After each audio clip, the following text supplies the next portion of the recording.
23 CR 3546, State of Texas versus Larry Casillas. Can I have parties announced for the record for the state? Thanks to the state of Texas. Defense? Elizabeth Russell for Larry Casillas. Are you Larry Casillas? Counsel, have you received all the discovery? Did you review it with your attorney? I have reviewed. I'm sorry, with your client. Yes, Judge. Court will find that the state is in compliance with discovery, showing you what's entitled application for deferred adjudication or community supervision. Did you review that with your attorney? Did you understand it? Yes, ma'am. And did you sign it? Yes, ma'am. Showing you what's entitled true bill of indictment. Did you review that with your attorney? Did you understand it? Yes, ma'am. Counsel, do you waive the reading of the indictment? We do, Judge. State, are you proceeding on the indictment as presented? Um, That appears to be a yes. That's it. We're proceeding on count one. All right, there's only one count in the indictment. Yes. All right. Showing you what's entitled court admonishments and defendants waivers and affidavit of admonitions. Did you review that with your attorney? Did you understand it? Did you sign it in all the appropriate places? Yes, ma'am. Did you understand you're charged with assault of a pregnant person? That's a third-degree felony. The range of punishment is anywhere from 2 to 10 years in prison and up to a $10,000 fine. Did you understand? Yes, ma'am. All right, we can go off the record. I'm looking at this plea bargain agreement. And there's to be no harmful or injurious contact with Stephanie Ortiz. That's her by her request, Judge. I'm not following. I'm not going to follow that. Even though that's her request. No, I mean, no, even though it's a request, according to what I'm about to receive, he is a person who is hitting on, not in a loving manner, a pregnant person. I mean, was she pregnant at the time? Yes, Your Honor. So if, you know. She's requesting, and I'm sorry, Judge, may I speak? Sure. She's requesting it for her convenience. They've been doing custody exchanges for the last almost a year through a third-party person, and it's her request. She reached out to me, filled out an affidavit of non-prosecution and requested that. So I'm not following that. So if you all want to withdraw your plea now, you can. Buckle up, guys. Today we are going to watch a courtroom shift from routine procedure to immediate tension. What begins with standard announcements quickly escalates when the charge is revealed, assault of a pregnant person. The judge reviews the plea paperwork, then firmly rejects a requested modification that would allow contact. The message is clear. This isn't paperwork, it's accountability. Right away, the defendant faces a judge unwilling to soften the gravity of the accusation. But I am not doing a no harmful or injurious contact for somebody who's accused, and I haven't read the steps yet, who's accused of hitting a pregnant person. that's fine, Judge. They're no longer in a relationship. The only relationship is for the benefit of their children. He has no interest in communicating with her beyond that. All right, so I'm not going to follow that. So y'all have a choice. Either you can go to jury trial or either you all can change that part of your plea bargain agreement. We're proceeding with the no contact, Judge. All right, if you all want to change that. The court will find there's sufficient evidence to find you guilty. The court will defer finding of guilt as you've applied for deferred adjudication. Are we proceeding with sentencing? We are, Judge. Anything you wish to say on behalf of your client? Judge, we would just request that you follow the agreement between the state and defense. Mr. Casillas is wanting to move forward in a direction that's appropriate for his children. He understands what went wrong and he wants to take full responsibility for that. And he has had no issues since the arrest on this date, and they have been successfully co-parenting since that time. There was a CPS case, Judge, that was closed out for no finding. All right, how old are you? 21, Your Honor. How many children do you have? 2, Your Honor. What are their ages? 1 year and 6 months. 1 year and what? 1 year and 6 months. Are you employed? Yes, Your Honor. What do you do? I work at Amazon at Facility Warehouse. All right, so why do you keep hitting on Stephanie Ortiz? At one point, I'm assuming you loved her because you have children with her. Yes, Your Honor. So why do you keep hitting on her? It was just me not being in the right state of mind, me letting my feelings get to myself and not just thinking right and thinking straight. That makes no sense to me. Your Honor, it was just my fault. I just let my feelings get to myself, let her get in my head and Let what? let her get in my head, and I just reacted in a wrongful way. No, but I mean, you're up here hitting someone. Honestly, I don't even know why I should follow this plea, but your attorney is telling me that she's filed a affidavit of non-prosecution. But according to this, she was pregnant and she was going to be induced that day, and you decided to put your hands on her. I don't understand how is she getting in your head that you would be hitting a pregnant woman who's about to deliver your child. No, Your Honor, what that day was in the day we were supposed to get induced. But I believe the hitting was before that. So it was just the marks that had came about. But you still hit her while she was pregnant Yes. and she was close to her due date. Yes. Not that it's appropriate to hit anyone anyway, No, it's not, Your Honor. but obviously she was pregnant. And what she's saying in this All right, guys, this is where the courtroom turns intensely personal. The judge confronts him directly, questioning why he would strike a woman carrying his child. Graphic details from a police report surface: bruising, swelling, busted vessels in her eye. His explanations sound hollow under scrutiny. The judge dismantles every excuse, pressing him to confront the reality of his actions. This moment strips away legal language and exposes role responsibility. documentation, I want you to tell you the reason why I'm saying no contact, Yes, Your Honor. because what she's saying in this police report is this is not the first time that you've been abusive to her. And the police took photos and she had bruising and swelling to the eye along with busted vessels in her eye. That's what you did. So the two children you have, is this a boy and a girl, or two boys or two girls? Girl and All right. So what's your daughter's name? Sarabella. she's a year and 7 months. All right. So she's a year and 7 months. I guarantee you she knows that you've been abusive to her mom. Do you love your daughter I love her with all my heart. with all your heart? Would you do anything for her? I would, Your Honor. I used to do CPS cases and parents would tell me I will walk through fire for my children. Yes, Your Honor. They would say that because they knew nobody had a fire for them to walk through. Mhm. But I believe you when you say you love your daughter. Yes, Your Honor. So how would you feel if your daughter became of age and she ends up with somebody like you who hits on her?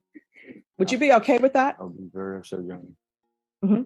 And so your daughter is learning what it means to show love is to hit on people, and might makes right. Your Honor, that's You're going to have to change your ways. yes, You Your are not to have any contact with Stephanie Ortiz and anybody else you get into a relationship yet.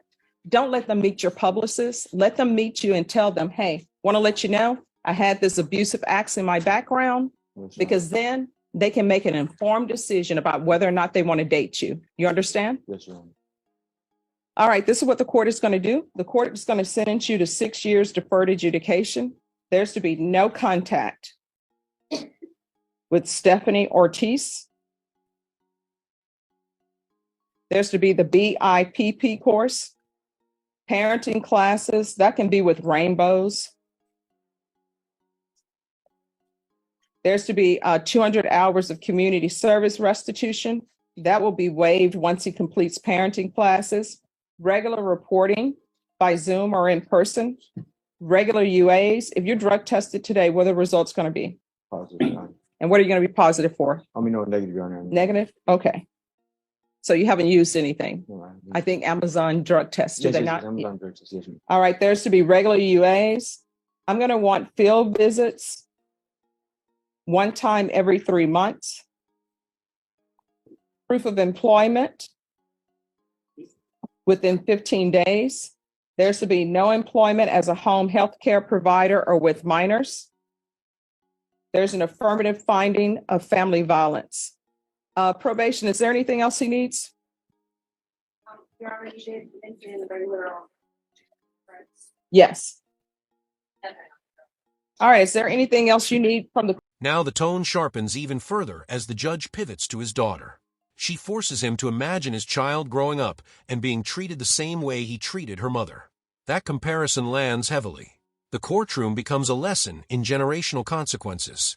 Then comes structure. 6 years deferred adjudication, strict no-contact orders, intervention programs, community service, monitoring. It's a sentence designed not just to punish, but to force change. court in order to be successful? No, Your Honor, thank you. Showing you what's calling 2023 CR 2528 and 2023 CR 2529, State of Texas versus Berlio Marquez. Can I have parties announced for the record for the state? Jason Garrett, Your Honor. Defense. Robert Maurer for defendant, Your Honor. And are you Mr. Marquez? Yes, ma'am. Counsel, have you received the discovery in each of these cases, and did you review it with your client? Yes. In each cause number, the court will find that the state is in compliance with discovery. And each cause number I'm showing you was entitled True Bill of Indictment. Did you review that with your attorney? Did you understand it? Yes, ma'am. Counsel, in each cause number, do you waive the reading of the indictment? I do. State, are you proceeding on the indictment as presented in each cause number? We are, Your Honor. Mr. Marquez, in each cause numbers, I'm showing you what's entitled Court Admonishments and Defendant's Waivers and Affidavit of Admonitions. Did you review those documents with your attorney? Did you understand them? Did you sign them in all the appropriate places? Yes, ma'am. Did you understand in each cause number, you're charged with the offense of aggravated robbery? That's a first-degree felony. The range of punishment is up to, anywhere from 5 to 99 years or life in prison and up to a $10,000 fine. Did you understand? Yes. After reviewing states exhibits 1 and attachments in each cause number, the court will find there is sufficient evidence to find you guilty, and the court will find you guilty. Are you proceeding with sentencing? Yes, Judge, but ask to waive PSI. Anything you wish to say on behalf of your client? Just ask you follow the plea bargain here. All right. And the cause number ending in 2528, the court will find you guilty, sentence you to 5 years in the prison, give you credit for any time served. There's an affirmative finding of deadly weapon. This will run concurrent with 2023 CR 2529.